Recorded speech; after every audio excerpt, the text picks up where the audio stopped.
I was this morning and I was just thinking about all the goodness things that God has given me and stuff that people's already planted, built houses, and that's what He did for His people in,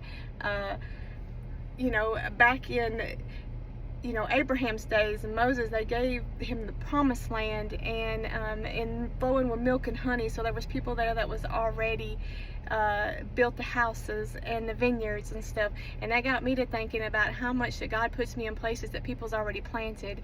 And I'm sure that He does the same thing for you. So I love poetry, and I, with the help of wording and stuff like that, I come up with something that I got inspired by Joshua 24:13. And it says, I live in a house I never hammered, and this is me. Drink from a well I never dug. Plant prayers in soil someone else bled for, and still grace calls it mine.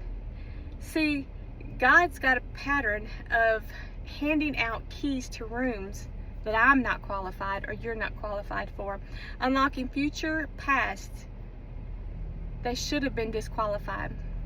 They built it, but He gave it. They labored, but He favored.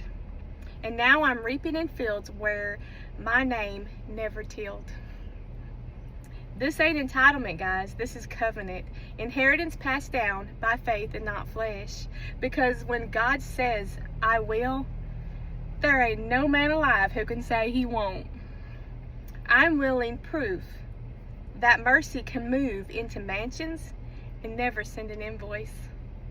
My job. So don't boast in the blessing.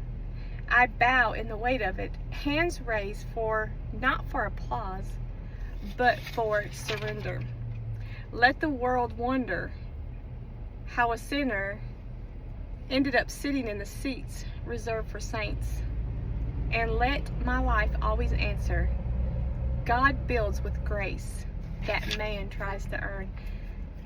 So, that is something that God has given me this morning, reading my lesson for my Sunday school.